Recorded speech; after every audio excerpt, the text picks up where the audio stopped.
नमस्कार दोस्तों, Buddhist BR YouTube channel में आप सभी को दिल से स्वागत है। तो देर नहीं करते हुए आज की कहानी को शुरू करते हैं।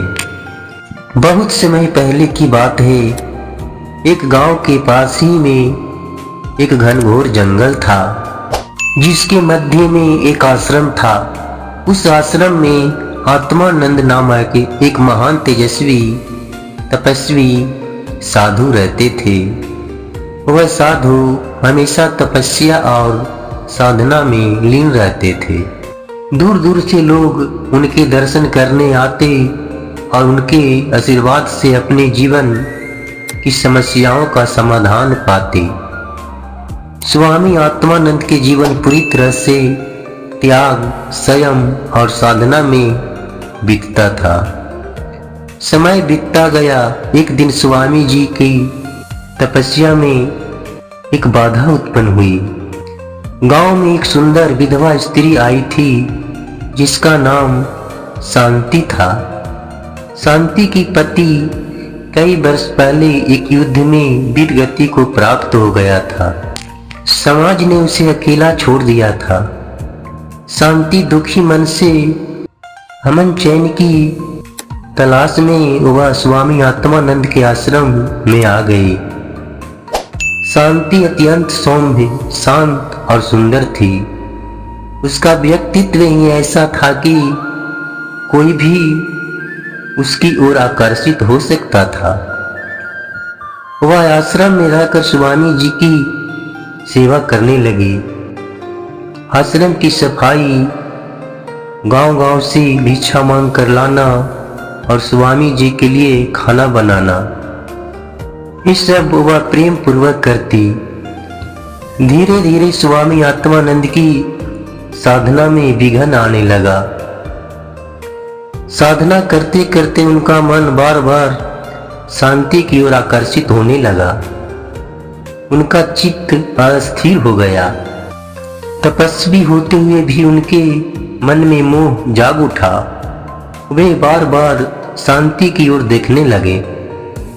स्वामी आत्मानंद का मन भीतर ही भीतर घमासान कर रहा था और एक ओर वर्षों की कठोर तपस्या और संयम था, तो दूसरी ओर मोह का यह भाव। वे स्वयं से ही लड़ने लगे।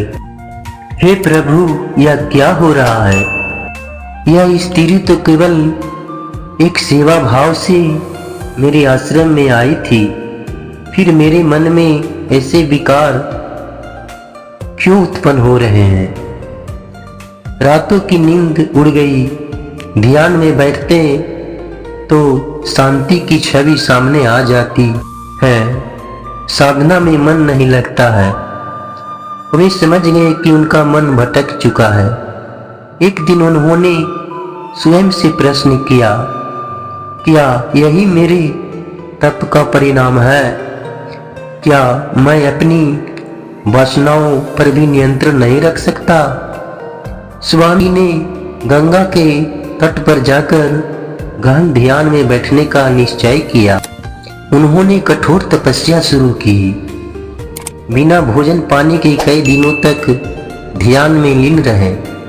तपस्या के दौरान उन्होंने महसूस किया कि मोह और माया से बचने के लिए केवल शरीर से तपस्या करना पर्याप्त नहीं है, जब तक कि मन और आत्मा शुद्ध ना हो। एक दिन स्वामी जी ने गंगा जल उठाकर अपने सिर पर डाला और कहा, हे गंगे, मेरे मन को अशुद्धि को धो डालो। मैं अपने पापों का प्रायश्चित करना चाहता हूँ। उन्होंने निर्णय लिया कि अब मैं शांति से इस विषय में स्पष्ट बातें करूंगा। अगले दिन स्वामी आत्मानंद ने शांति को बुलाया। शांति श्रद्धा से उनके सामने आकर बैठ गई।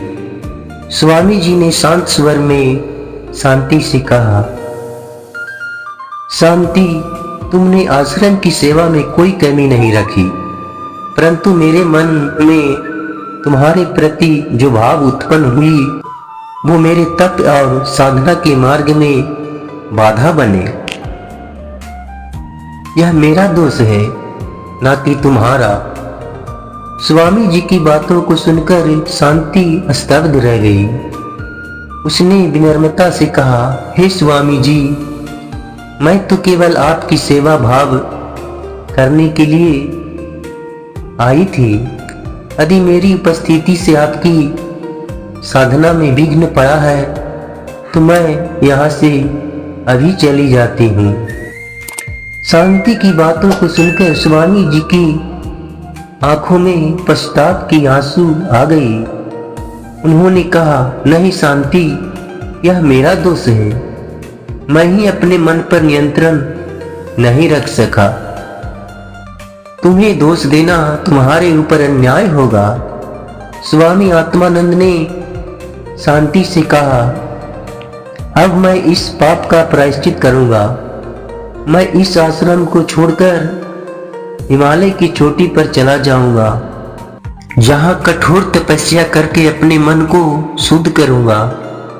शांति ने विनम्रता से कहा, स्वामी जी, आप जैसा संत अगर भटक सकता है तो हम जैसा साधारण मानव तो आसानी से माया के जाल में फंस सकते हैं। मैं भी अभी संसार को माया से दूर रहकर भक्ति का मार्ग अपनाऊंगी। स्वामी जी शांति को आशीर्वाद देकर स्वयं हिमालय की ओर प्रस्थान कर गए। उन्होंने कई वर्षों तक कठोर तपस्या की और अंततः अपने मन की अशुद्धियों को समाप्त किया। यह कथा हमें सिखाती है कि मनुष्य कितना ही बड़ा साधक, तपस्वी और ज्ञानी क्यों न हो, मन की विचारों से बचना कठिन है। स्वयं तपस्या और आत्मनिरीक्षण से ही हम अपने भीतर के दोषों को पहचान कर उनसे मुक्त हो सकते हैं। सच्चा साधक वही है जो अपने दोषों को स्वीकार कर उन्हें सुधारने का साहस रखता है। अपने दोषों को स्वीकार करना सबसे बड़ी शक्ति है। अपने मन की कमजोरियों को समझना आवश्यक है।